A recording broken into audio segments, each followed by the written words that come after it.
এক সময় একটি গ্রামে এক বৃদ্ধ লোক বাস করত, যে খুবই গরিব ছিল।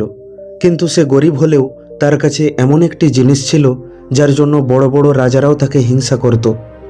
তার কাছে একটি সুন্দর সাদা ঘোড়া ছিল। ঘোড়াটি দেখতে এত সুন্দর ছিল যে এমন ঘোড়া এর আগে কখনো কেউ দেখেনি।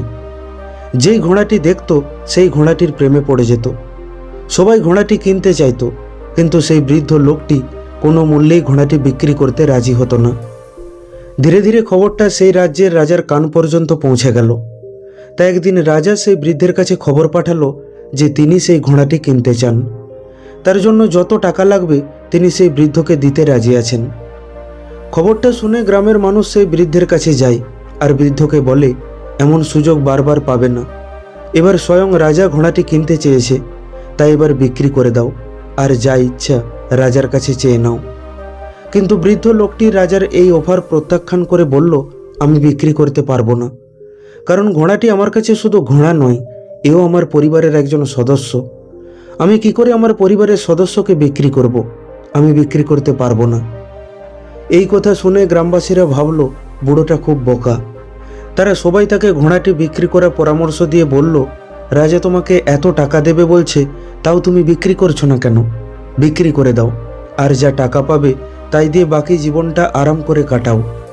তুমি যত বলবে রাজা তোমাকে তত অর্থ দেবে। এমন সুযোগ বারবার আসবে না। লক্ষ্মী নিজে তোমার বাড়িতে এসেছে, তাকে এইভাবে ফিরিয়ে দিও না।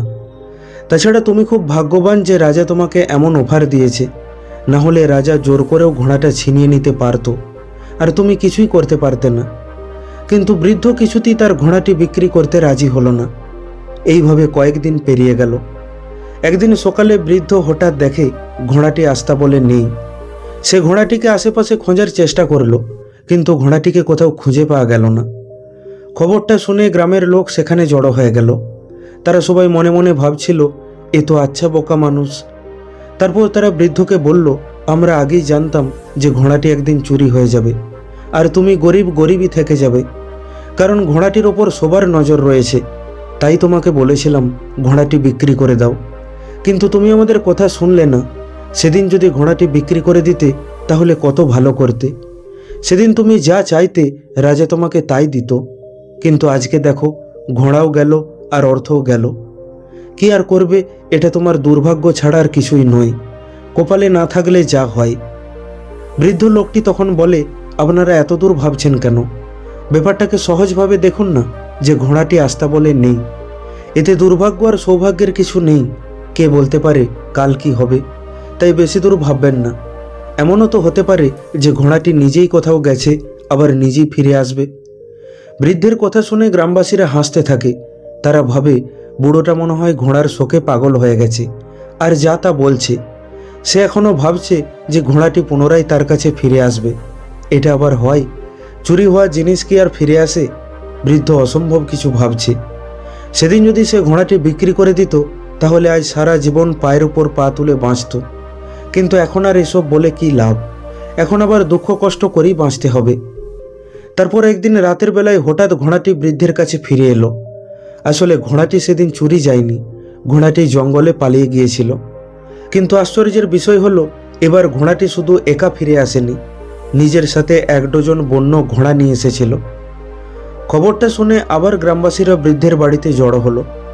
এবার তারা বৃদ্ধ ব্যক্তিটিকে বলল, বাহ, এটা তো অনেক সৌভাগ্যের বিষয়, তুমি তো খুব ভাগ্যবান দেখছি।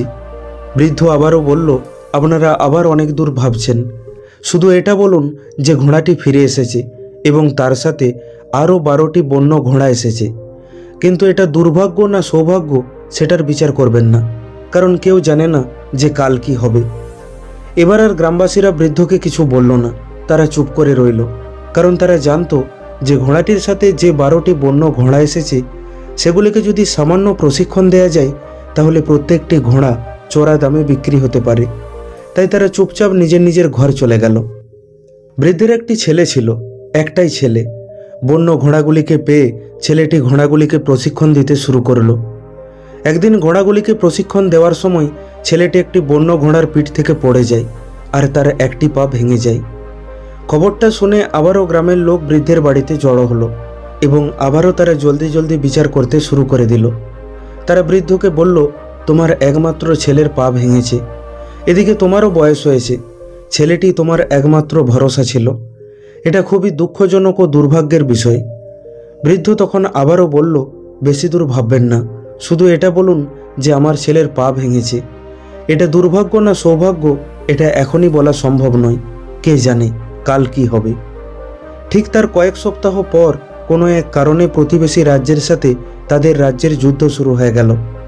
প্রতিবেশী রাজ্যটি খুবই শক্তিশালী ও বড় ছিল, কারণ তাদের অনেক সৈন্যবল ছিল, কিন্তু সে তুলনায় তাদের রাজ্যটি ছোট হওয়ার কারণে তাদের সৈন্যবল কম ছিল।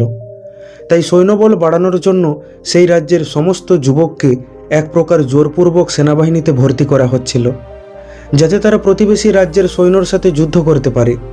তাই সেই গ্রামেরও সমস্ত যুবককে জোর করে নিয়ে যাওয়া হচ্ছিল, কিন্তু শুধুমাত্র বৃদ্ধের ছেলেটিকে বাকি রেখেছিল, কারণ তার একটি পা ভাঙা ছিল।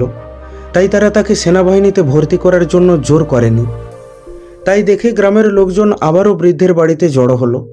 তারা সবাই দুঃখ করছিল আর কাঁদছিল, কারণ তাদের বাড়ির প্রত্যেকটি যুবককে জোর করে তুলে নিয়ে যাওয়া হয়েছিল।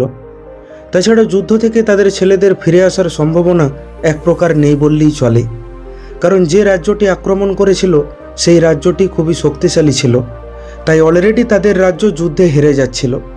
তাই গ্রামবাসীরা এক প্রকার এটা ভেবেই নিয়েছিল যে তাদের ছেলেরা আর কোনোদিনও ফিরে আসবে না। তাই পুরো গ্রামে এক প্রকার শোকের ছায়া নেমে এসেছিল। গ্রামবাসীরা বৃদ্ধকে বলল, তুমি ঠিকই বলেছিলে, তোমার ছেলের পা ভাঙাটা তোমার জন্য আশীর্বাদে পরিণত হলো, কারণ পা ভাঙার জন্য তোমার ছেলেকে সেনাবাহিনীতে যেতে হলো না। খোঁড়া হলেও তোমার ছেলে তোমার কাছেই রইল, অথচ আমাদের ছেলেরা চিরতরে চলে গেল। বৃদ্ধ আবারও বলল, আপনারা এতদূর ভাবছেন কেন? এত তাড়াতাড়ি সব কিছুর বিচার করবেন না। শুধু এটা বলুন যে আপনাদের ছেলেদেরকে জোর করে সেনাবাহিনীতে ভর্তি করা হয়েছে, আর আমার ছেলেকে ভর্তি করার জন্য জোর করা হয়নি। কিন্তু এটা সৌভাগ্যের না দুর্ভাগ্যের এটা বিচার করতে যাবেন না, কারণ কেউ জানে না এটা আমার সৌভাগ্য না আপনাদের দুর্ভাগ্য, কে জানে কাল কি হবে। বন্ধু, আমরাও যদি আমাদের জীবনে দেখি তাহলে আমরা দেখতে পাবো যে আমাদের জীবনটা খুবই অনিশ্চিত। তাই আজ যা ঘটছে সেটা ভালো না খারাপ এটা আমরা এখনই বুঝতে পারবো না, কারণ আজ যেটা দুর্ভাগ্যের মনে হবে কাল তা আশীর্বাদে পরিণত হতে পারে। একইভাবে আজ যা সৌভাগ্যের মনে হচ্ছে কাল তা অভিশাপে পরিণত হতে পারে। তাই জীবনে সুখ ও শান্তি পেতে গেলে শান্ত থাকতে শিখুন, আর যেটা ঘটছে সেটাকে গ্রহণ করতে শিখুন। এটাই হলো সুখ ও শান্তির আসল চাবিকাঠি। তাড়াহুড়ো করে কোনো পরিস্থিতির বিচার করা বা কোনো পরিস্থিতির জন্য ভেঙে পড়া উচিত নয়, কিন্তু আমরা প্রায়ই আমাদের দৈনন্দিন জীবনে পরিস্থিতিকে বিচার করার অথবা কন্ট্রোল করার চেষ্টা করি। আমরা এইভাবে সিদ্ধান্ত নেওয়ার চেষ্টা করি যে কি ঘটতে চলেছে, আর এটি আমাদের জীবনে সুখ আনবে না দুঃখ। তারপর যখন জিনিসগুলি বা পরিস্থিতিগুলি আমাদের পরিকল্পনার হিসাবে চলে তখন আমরা আনন্দিত বোধ করি, কিন্তু যখন তা হয় না তখন আমরা দুঃখী হয়ে পড়ি।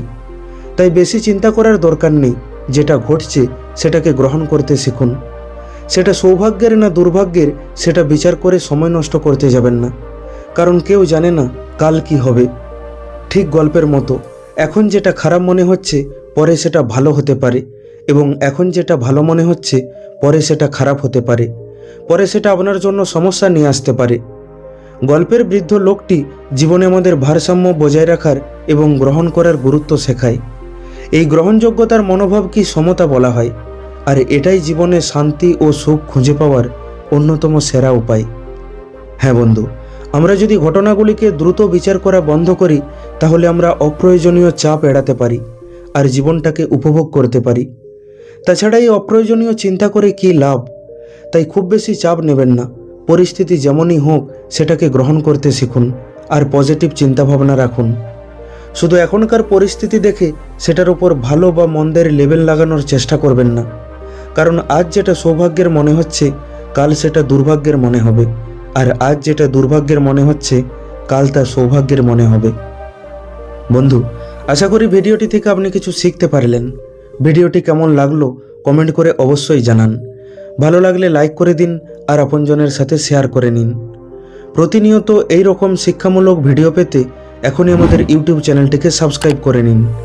খুব তাড়াতাড়ি ফিরে আসব অন্য একটি শিক্ষামূলক ভিডিও নিয়ে। ভালো থাকবেন। ধন্যবাদ।